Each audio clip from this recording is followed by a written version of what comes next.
بہار الانوار میں ایک روایت ہے کہ ایک دفعہ امام علی علیہ السلام جنگ کے لیے جا رہے تھے، تو حضرت فاطمہ زہرا نے خواہش ظاہر کی کہ کاش ہمارا بھی کوئی وکیل ہوتا کہ آپ کے پیچھے گھر کے معاملات دیکھتا۔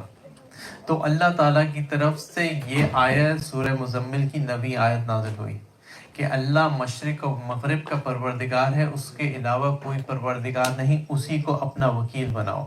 یعنی کہ حضرت فاطمہ زہرا کی وکالت اللہ تعالیٰ نے خود کی ہے، اور اسی لیے یہ ضروری ہے ہمارے اوپر کہ ہم وہ حقیقتیں آشکار کریں تاکہ ان بچوں تک یہ بات پہنچے کہ حقیقتاً حضرت فاطمہ زہرا ہیں کیا۔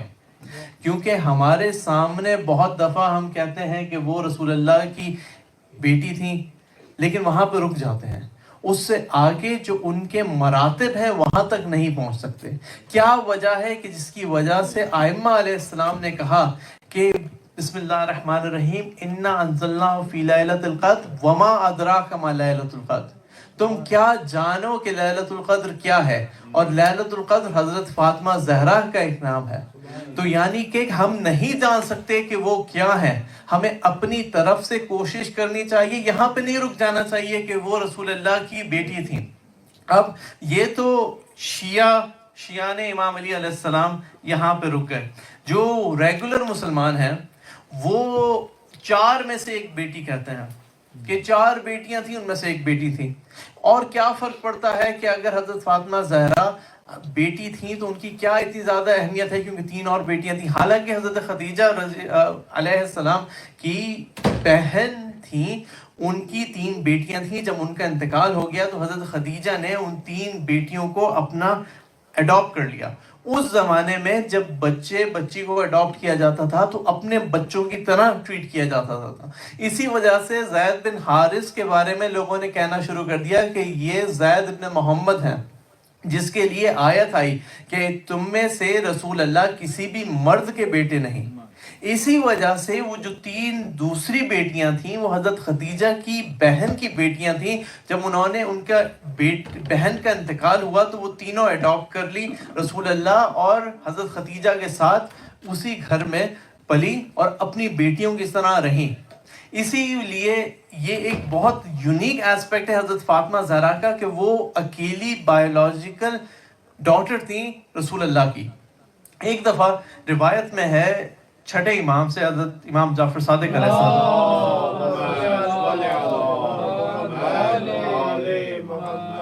انہوں نے روایت کی ہے رسول خدا صلی اللہ علیہ وآلہ وسلم سے کہ ایک شخص نے پوچھا حضرت فاطمہ زہرا کے بارے میں، تو رسول اللہ نے کہا کہ تم کیا جانو حضرت فاطمہ زہرا کیا ہے؟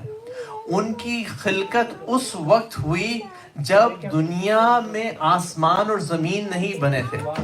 اس نور کو اللہ نے اس وقت خلق کیا جب کچھ بھی نہیں تھا، پھر اس کو اپنے عرش کے قریب ایک جگہ پہ رکھا جہاں پہ باقی انوار تھے، اور اس صحابی نے پوچھا تو وہاں پہ حضرت فاطمہ زہرا کے نور کی غذا کیا تھی، اور کیا یہ انسانی مخلوق نہیں ہے؟ پھر تو رسول اللہ نے کہا یہ حورائے انسیاں ہیں، یعنی ایک حور ہے نور کی جو انسانی صورت میں ہے، اور ان کی غذا وہاں پہ اللہ کی تسبیح و تقدیس و تحلیل و تحمید تھی، وہ ان کی غذا تھی وہاں پہ۔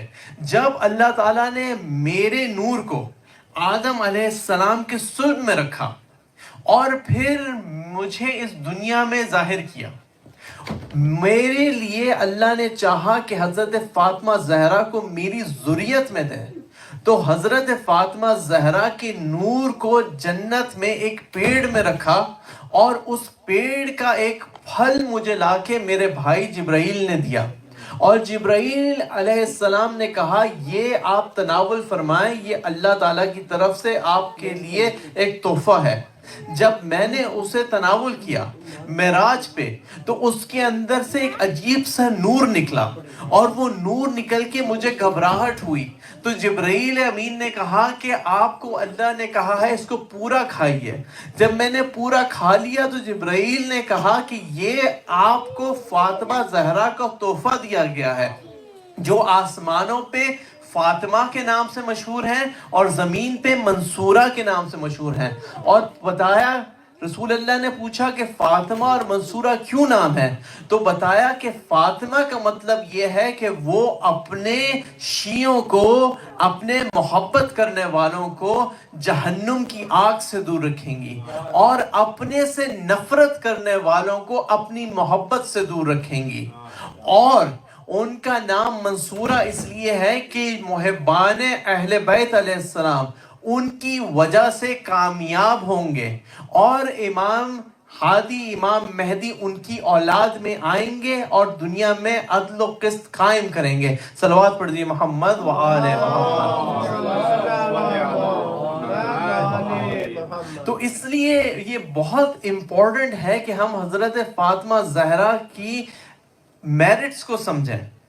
اور میرٹس میں ایک روایت میں نے پڑھی، بہت عجیب روایت ہے کہ، اور میں نے اس کے بعد اور لوگوں سے اس کو سنا کہ اللہ تعالیٰ نے ایک فرشتہ رکھا ہے جو رائٹ کے اوپر نیک عمل لکھتا رہتا ہے، اور ایک فرشتہ رکھا ہے جو لیفٹ کے اوپر برے کام لکھتا رہتا ہے.